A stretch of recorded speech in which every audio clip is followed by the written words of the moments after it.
自恋是当今社会经常用到的一个时髦词，在我们的生活中，有可能我们都认识或接触过具有自恋特征的人，甚至有可能一些人有个自恋者伴侣。如果你有，那么你可能会对这支影片中强调的一些观点产生共鸣。对于那些不太了解自恋的人来说，希望这支影片能给他们一些启发。下面我们就来说说自恋的人永远不会做的11件事。1. 他们永远不会道歉或者承认他们错了。既然自恋者从不为自己的行为、言语或情感负责，那还有什么好道歉的呢？有些人可能觉得自己收到了一个道歉，但永远不会从一个自恋的人那里得到一个真正的道歉。你可能会听到这样的话：我很抱歉你会这么想，这就把责任推到了你身上。更有可能的是，我很抱歉，其实是跟他们为自己被抓住而感到抱歉有关，而这对他们来说更像是个事件，而不是为他们所做的任何事情感到抱歉。任何道歉都会是仓促草率的，只是在谈话中一笔带过，这样就可以把这件事掩藏起来。2. 他们永远不会说实话。对于自恋者来说，有2种不同类型的真相，一种是他们很少说的真相，另一种是他们自己版本的真相。自恋者需要说服自己的某些东西。自恋的人如果自己梦想世界的基座被击碎，他们就会很容易感到不适。他们会宣称他们是如此热爱、如此重要且如此特殊，以至于一点点现实都会提醒他们，这对他们的破坏性极大。他们总是有自己的说法。3. 他们永远不会原谅或和解，原因和自恋的人不道歉是一样的。他们也永远不会原谅任何一种伤害，这是报复和复仇的原因。自恋的人总是在为生存而战，因为在他们眼中，生活就是一个战场，每个人都有可能攻击他们。如果有人向他道歉，自恋的人就会把这看作是他优越的证明。真正的宽恕并不存在于自恋者的字典里。从根本上说，因为自恋的人不能原谅自己，更不用说他们永远不会获得诺贝尔和平奖。在人际关系方面，他们则是长期茁壮成长于混乱中。4. 他们不会听别人的。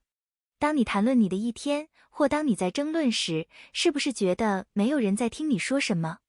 很有可能你是对的，自恋者往往更喜欢自己的声音，所以他们不会听到，也可能不想听到你的声音。他们知道这会让你焦躁不安，最终让你疲惫不堪。注意你和他们之间的循环对话，因为这表明他们没听你前面说的话。5. 他们不会承担责任。这不是我的错，这句话耳熟吗？是你逼我这么做的，我绝对不会这么做。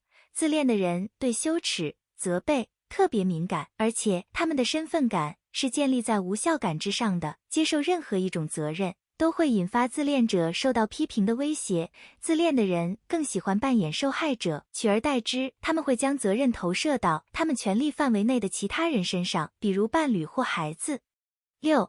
他们不会寻求帮助或专业支持。有没有担心过自己是不是自恋的人？如果担心这个问题，答案很可能是否定的。自我反省和内省是一个自恋的人不会做的事。为什么？很有可能他们的内心隐藏着一个受了伤害的小孩，经历过对生活感到不满足的感觉。这就是自恋的人过度补偿他们的地方，他们需要这一面才能生存。对于自恋的人来说，自我反省是一个无论如何都要避免的危险领域，因为这代表着脆弱。寻求任何形式的支持都表明他们有问题，而他们不相信自己有的问题。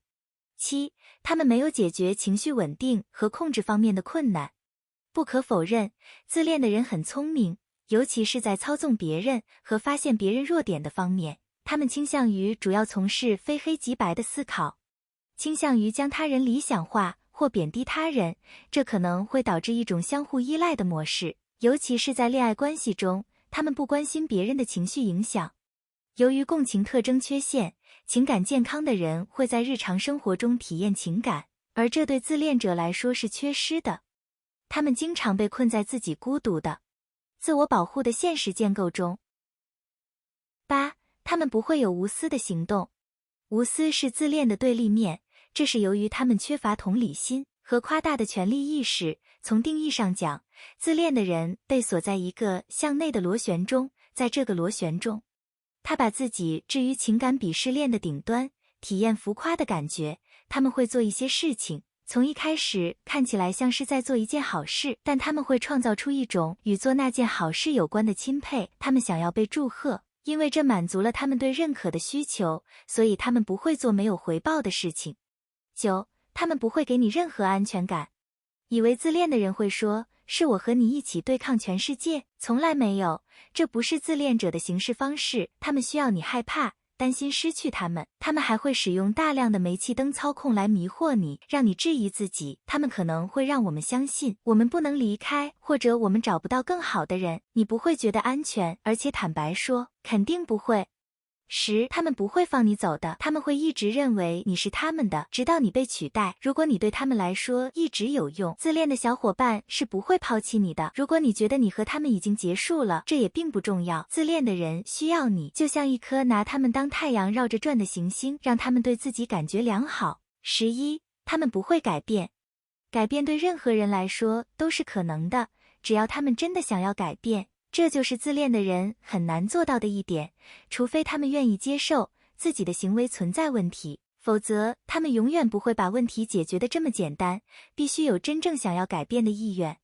那么这支影片是否解释了更多关于自恋的人的特征呢？如果你被这支影片中讨论到的任何一点影响了，并愿意分享，欢迎在评论区留言或和自己信任的人讨论。同样重要的是，要记住，自恋的特征也可能与人格障碍有关，而这可能会在很长一段时间内得不到诊断，所以一定不要做什么假设。你觉得这支影片有价值吗？欢迎在下面的评论区告诉我们，记得点赞并与朋友分享，他们可能也会在这支影片中有所收获。一定要订阅并开启小铃铛，这样无论什么时候我们发布新影片，您都能收到通知。参考资料在资讯栏。感谢收看，下支影片再见。